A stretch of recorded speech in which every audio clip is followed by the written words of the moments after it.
تھوڑا پیچھے سے میں آپ کو بیک گراؤنڈ سناؤں تو اس سے اس واقعے کی کا کرب اور زیادہ آپ کے سامنے آئے گا کہ اسماعیل علیہ السلام کے انتقال کے بعد آپ کا جو سسرالی خاندان ہے جرہم، وہ مکے کا حکمران بنا. انہوں نے کوئی 2000 سال حکومت کی. پھر ان کے ظلم و ستم پر بنو خزاعہ نے ان کو نکالا اور وہاں اپنی حکومت قائم کی. تو دوسری صدی عیسوی تو عمرو بن حریث جرہمی نے زمزم کا کنواں بند کر دیا اور پتھر اکھاڑا حجر اسود اور زمزم کے کنویں میں ڈال دیا. اور ابراہیم علیہ السلام نے جو چھترا ذبح کیا تھا اس کے سینگ بیت اللہ میں لٹکے ہوئے تھے، وہ بھی اتار کے زمزم کے کنویں میں، اور پتھر اور باقی سامان اور اس کو بند کر کے برابر کے اس کا نشان مٹا دیا. 300 سال حکومت کی ہے بنو خزاعہ نے اور زمزم کا کنواں دریافت نہیں ہے. 300 سال. 440 میں قصی، 440 عیسوی میں قصی بن کلاب، اللہ تعالیٰ کے نبی کے پردادے کا والد قصی، اس نے دوبارہ قریش کی حکومت قائم کی. جرہم سے خزاعہ نشینی، خزاعہ سے دوبارہ آپ کے پردادا کے والد قصی بن کلاب نے، ان کا اصل نام عمر تھا، تو انہوں نے دوبارہ قریش کی حکومت قائم کی. زمزم کا کنواں گم ہے. زمزم کے کنویں کا کسی کو کوئی پتہ نہیں. قصی کا بیٹا ہوا عبد مناف، وہ بڑے خوبصورت، ان کو بطحا کا چاند کہا جاتا تھا، قمر البطحا. ان کے 4 بیٹے تھے، ایک نوفل، ایک عبد شمس، ایک ہاشم، ایک مطلب، جن کو تاریخ نے یاد رکھا. 2 اور بھی تھے لیکن وہ صرف نام ہے، آگے ان کی کوئی تاریخ نہیں. ایک ابو عمر، ایک ابو عبید. سب سے بڑے اس کے بیٹے عبد شمس تھے، لیکن عبد مناف کے انتقال کے بعد سب قوم نے متفقہ طور پر ہاشم کو سردار مانا. ہاشم سردار بنے، ہمارے نبی کے پردادا. تو ہاشم کی سرداری میں ملک شام کے سفر پر ہیں، انہوں نے مدینہ میں شادی کی، بنو نجار میں، اور خود وہ چلے گئے آگے تجارت کے لیے شام. غزہ میں پہنچ کر ان کا انتقال ہو گیا. پیچھے اس عورت سے ایک لڑکا پیدا ہوا. اس لڑکے کے بال سفید تھے تو ماں نے اس کا نام شیبہ رکھا. قریش کی سرداری مطلب کو ملی. مطلب ہاشم کے بھائی مطلب، ان کو سرداری ملی. کسی کو نہیں پتا کہ ہاشم کا ایک بیٹا مدینہ میں ہے جو میرے نبی کا دادا بننے والا ہے. گزرا، چند بچے تیر اندازی کر رہے تھے تو ایک بچے کا نشانہ سیدھا جا کے لگتا تھا، وہ گول جو آخری گول نشان ہوتا تھا اس کے اندر جا کے لگتا. وہ کہتا خذھا وانا ابن ہاشم، دیکھ میرا نشانہ، میں ہوں ہاشم کا بیٹا. تو اس آدمی نے جا کر مطلب کو بتایا کہ ایک بچہ میں نے دیکھا ہے جس کا نشانہ بے خطا تھا اور ہر تیر پہ کہتا تھا دیکھو میرا نشانہ، میں ہوں ہاشم کا بیٹا. تو مطلب کو اتنا پتا تھا کہ میرے بھائی نے ایک شادی مدینہ میں کی تھی، یہ نہیں پتا تھا کہ اس سے کوئی اولاد بھی ہوئی. تو انہوں نے اپنی اونٹنی کو تیار کیا اور مارا ماری کرتے ہوئے مدینہ پہنچے اور ان کی ماں سے ملے. بچے کو دیکھا تو ہاشم کے سارے آثار تھے. پتا کیا، ہاں ہاشم کا بیٹا ہے. تو کہا ہمیں دے دو. ماں نے کہا میری آنکھوں کا نور، میرا آخری سہارا، تمہیں دے کے میں زندگی کیسے گزاروں؟ کہا اسے دے دو، اسے میں قریش کا سردار بناؤں گا، یہ بڑی شان والا ہوگا، تیرا ہی نام زندہ ہوگا. تو سرداری پر ماں نے بچے کے حوالے کر. اب یہ بچے کو لے کر مکہ میں داخل ہو رہے ہیں. بچے کے کپڑے میلے ہو چکے ہیں تو لوگ کہتے ہیں عبد المطلب، مطلب تیرا غلام ہے، نام اس بچے کا شیبہ ہے اور آگے چل کے اسی نام سے یہ مشہور ہونے والا ہے. لوگوں کی زبان سے نکلا عبد المطلب، مطلب تیرا غلام ہے. تو آگے انہوں نے کہا ہاں ہاں ہاں ہاں، بس اتنا کہتے گئے ہاں ہاں. یہ نہیں بتایا کہ میرا بھتیجا ہے، اور ان کی بات کا انکار بھی نہیں کیا.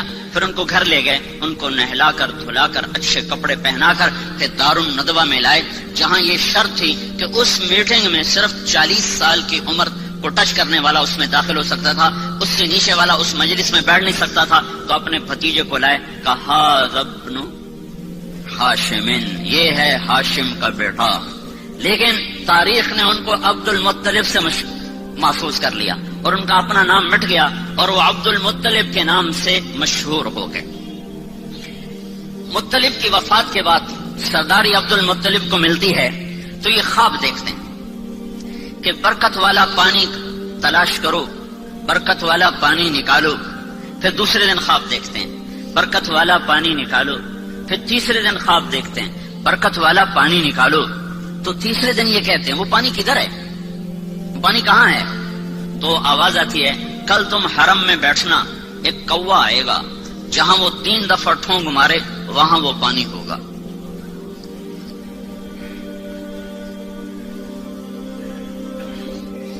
تو عبد المطلب صبح جا کے حرم میں بیٹھ گئے دار الندوہ ملتزم کے ساتھ.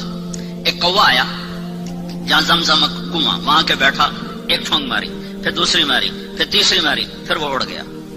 تو عبد المطلب کا ایک بیٹا ہے اس وقت حارث، انہوں نے قریش کو جمع کیا، کہا یہاں وہ مبارک پانی ہے، میری مدد کرو ہم نکالیں. کہا کوئی نہیں ایسے سر پھوڑنا، پتھروں سے لڑنا کوئی آسان کام ہے؟ کچھ نہیں ہے.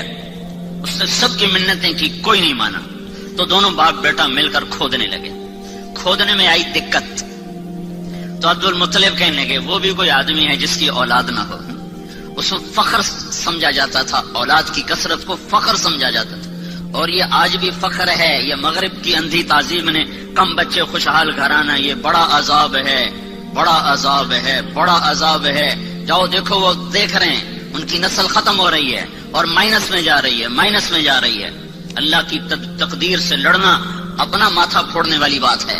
تو وہ کہنے لگے آج قریش میرا ساتھ نہیں دے رہے، اگر اللہ نے مجھے 10 بیٹے دیے اور 10 کے 10 جوان ہو گئے تو میں ایک کو اللہ کے نام پہ ذبح کر دوں گا. یہ منت مانی اس تنگی کو دیکھ کر کہ کوئی ساتھ دینے والا نہیں ہے. تو کرتے کرتے کرتے وہ کنویں کے آثار ظاہر ہو گئے اور اس میں سے سامان نکلنا شروع ہو گیا، اور وہ حجر اسود نکل آیا اور وہ سینگ نکل آئے. تو سارے قریش آ گئے، عبد المطلب ہمیں کنویں میں حصے دار بناؤ. کہ سب دفع ہو جاؤ، کسی کا کوئی حصہ نہیں، اب یہ صرف میرا ہے اور میری اولاد کا ہے. تو باپ بیٹا نے مل کر زمزم کا کنواں جاری کیا، جس کو بند ہوئے کوئی 300 سال سے زیادہ گزر چکا تھا. دوسری صدی عیسوی میں بند ہوا ہے، اور جا کر 5ویں صدی عیسوی میں جا کر وہ زندہ ہوا ہے. تو بیچ میں کوئی 300-350 سال یہ کنواں بند رہا. تو عبد المطلب کو اپنی منت یاد تھی، اللہ نے اسے حارث دیا، زرار دیا، عباس دیا، قسم دیا، زبیر دیا، مقوم دیا، عبد العزہ دیا، عبد الدار دیا اور عبداللہ دیا، اور 10 پورے ہو گئے. 10 پورے ہو گئے تو سارے جوان ہو گئے. تو اس نے سارے بچوں کو اکٹھا کیا حرم میں، کہا بیٹھو میں نے منت مانی تھی کہ اگر اللہ نے مجھے 10 بیٹے دیے اور 10 جوان ہو گئے تو میں ایک کو اللہ کے نام پہ قربان کروں گا، تم تیار ہو؟ تو 10 نے کہا ہم تیار ہیں. پھیر دے شروع، پھیر دے. ہماری اولاد ہماری جائز بات ماننے کو تیار نہیں ہے، اور اس کی اتنی بڑی بات، ہاں تیار ہیں کرو. تو قرآن اندازی کے لیے حبل کا بت تھا، اس پہ تیر لٹکے ہوتے تھے، اس میں ترکش، تو اس پر وہ فال نکالتے تھے. تو اس نے 10 بیٹوں کے نام لکھوائے تیروں پر، اور پھر اس کو گھمایا، پھر وہ یوں حرکت دیتے تھے تو اس میں سے ایک تیر باہر نکلتا تھا. تو جو تیر جو نکلا تو اس پہ عبداللہ کا نام تھا، عبداللہ، محمد بن عبداللہ، عبداللہ. اور عبداللہ عبد المطلب کے سب سے محبوب بیٹے تھے، سب سے چہیتے بیٹے تھے، اور سارے مکہ کی وادی میں سب سے حسین نوجوان تھے. ہر عورت تمنا کرتی تھی کہ میرا اس سے نکاح ہو جائے. تو عبداللہ کا نام نکلا. انہوں نے کہا یا ابا تفعل، ابا کر، میں تیار ہوں، میری طرف سے کوئی اعتراض نہیں. تو نے اس کا ہاتھ پکڑا اور چھرا ہاتھ میں، تو سارے مکے میں کوہرام مچ گیا.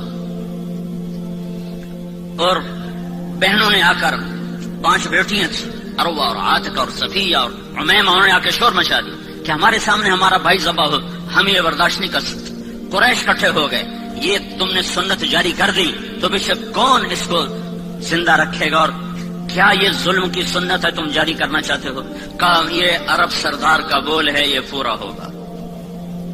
جب سارے پیچھے پڑ گئے تو پھر یہ فیصلہ ہوا، جیسے آج کل کے عدالتیں ہیں، تو اس وقت کی عدالتیں تھی کاہن، نجومی. تو حجر میں ایک کاہنہ تھی قطبہ کا، اس کے پاس مجھے لے چلو، وہ جو کہے گی میں وہ کروں گا۔ تو یہ سارا قبیلہ قریش حجر پہنچا، وہاں کاہنہ کے پاس پہنچا تو اس نے پوچھا کہ تمہارے ہاں قتل کی قیمت کیا ہے؟ اگر کوئی بدلہ نہ لینا چاہے اور قیمت لے تو کتنی؟ کہا جی 10 اونٹ۔ کہ ایک تیر پہ لکھو 10 اونٹ اور دوسرے تیر پہ لکھو عبداللہ، اور جا کر وہاں اسے گھماؤ، جب تک عبداللہ کا نام نکلتا رہے اونٹ بڑھاتے جاؤ، 10 کے 20 کرو، 20 کے 30 کرو، 30 کے 40 کرو، جب اونٹوں کا نام نکلے تو عبداللہ کو چھوڑ دو اور جتنے اونٹ نکلیں اتنے ذبح کر دو۔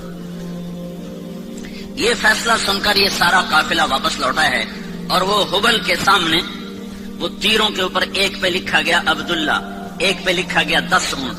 جب گھمایا تیر باہر نکلا عبداللہ تو 20 ہو گئے، پھر گھمایا پھر نکلا عبداللہ تو 30 ہو گئے، پھر گھمایا پھر نکلا عبداللہ تو 40 ہو گئے، پھر گھمایا عبداللہ 50 ہو گئے، پھر نکالا عبداللہ تو 60 ہو گئے، پھر نکالا عبداللہ 70 ہو گئے، پھر نکالا عبداللہ 80 ہو گئے، پھر نکالا عبداللہ 90 ہو گئے، پھر نکالا عبداللہ 100 ہو گئے، پھر نکالا تو اونٹ نکلے 100 اونٹ۔ تو سارے قریش نے کہا الحمدللہ، بات ٹھیک ہے 100 اونٹ۔ عبد المطلب نے کہا نہیں نہیں نہیں، ایک دفعہ اور کرو۔ دوبارہ کیا تو پھر 100 اونٹ، پھر انہوں نے کہا نہیں نہیں ایک دفعہ اور کرو، پھر 12 کیا تو 100 اونٹ۔ تو اس پر عبد المطلب نے 100 اونٹ ذبح کیے، اور یہ عبداللہ سارے عرب کی مشہور شخصیت بن گئی، اور ان سے شادی کی تمنا ہر خاندان میں پیدا ہو گئی۔ یہ جنگل میں تھے کام کو گئے ہوئے، ان کو یہود نے پہچانا کہ یہ وہ آخری نبی کا باپ ہے، تو اس کو قتل کرنے کے لیے تلواریں نکالی۔ تو اچانک کچھ نورانی مخلوق ظاہر ہوئی اور انہوں نے یہود کو دھکے مار ان کی آنکھیں نکل گئیں اور وہ اندھے ہو کے ادھر گرے ادھر گرے۔ یہ منظر حضرت آمنہ کے والد وہب دیکھ رہے تھے، جنگل میں وہ لکڑیاں کاٹ رہے تھے، انہوں نے یہ منظر اپنی آنکھوں سے دیکھا۔ جب وہ واپس پہنچے تو انہوں نے اپنی بیوی سے ذکر کیا، انہوں نے فوراً عبد المطلب کو اپنی بیٹی کا پیغام بھیج دیا کہ اگر آپ چاہیں تو ہم اپنی بیٹی آمنہ آپ کے بیٹے کے نکاح میں دے سکتے ہیں۔ تو یہ بہت بڑی شادی ہوئی اور مکے کی یادگار شادی تھی کہ ذبیح، اللہ کے نبی کہا کرتے تھے انا ابن الذبیحین، میں 2 ذبیح کا بیٹا ہوں، ایک میرا دادا اسماعیل وہ بھی ذبح ہوتے ہوتے بچا، ایک میرا باپ عبداللہ وہ بھی ذبح ہوتے ہوتے بچا، دونوں کو اللہ نے بچایا۔ تو یہ شادی ایک عظیم اور فقید المثال قسم کی شادی ہوئی کہ ایک عبداللہ کا چرچا، ایک عبد المطلب کی سرداری اور شہرت، اور ایک سارے خاندانوں کی تمنا اس سے شادی کرنے کی، اپنی بیٹیاں دینے کی۔ تو یہ ایک یادگار شادی تھی، اور عرب کا دستور تھا کہ شادی کے بعد لڑکا 3 دن سسرال میں رہتا تھا، پھر اپنی بیوی کو لے کر گھر آتا۔ ان 3 دن میں اللہ کے نبی کا حمل ٹھہر گیا، اور آ کر اپنی بیوی کے ساتھ کتنے دن رہے؟ 2 مہینے، صرف 2 مہینے، اور تجارتی قافلے کے ساتھ ملک شام کا سفر کیا ہے۔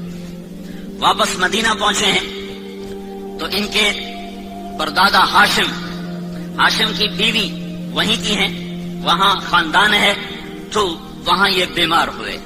تو سارا قافلہ کچھ دن منتظر رہا، پھر انہوں نے کہا جب تو ٹھیک ہو جائے تو آ جانا، ہم چلتے ہیں۔ قافلہ چلا، عبداللہ کا انتقال ہوا 25 سال کی عمر۔ حضرت عبداللہ دنیا سے گئے ہیں 25 سال کی عمر، اور نابغت الجعدی کے مکان میں ان کی تدفین ہوئی۔ جب یہ قافلہ پہنچا، عبد المطلب کا دل عبداللہ میں اٹکا ہوا تھا، جب قافلہ دیکھا بیٹا نہیں دیکھا، کہا میرا بیٹا کہاں ہے؟ کہا وہ بیمار تھا۔ تو عبد المطلب نے اپنے بڑے بیٹے حارث کو بھیجا کہ جاؤ پتا کرو عبداللہ کا کیا حال ہے۔ جب پہنچے تو آگے تربت تھی، عبداللہ نہیں تھا۔ انہوں نے کہا یہ عبداللہ ہے، مٹی تھی، خاک تھی۔ تو عبد المطلب نے آ کر بتایا، حارث نے آ کر بتایا کہ ابا عبداللہ کو اللہ نے اٹھا لیا ہے۔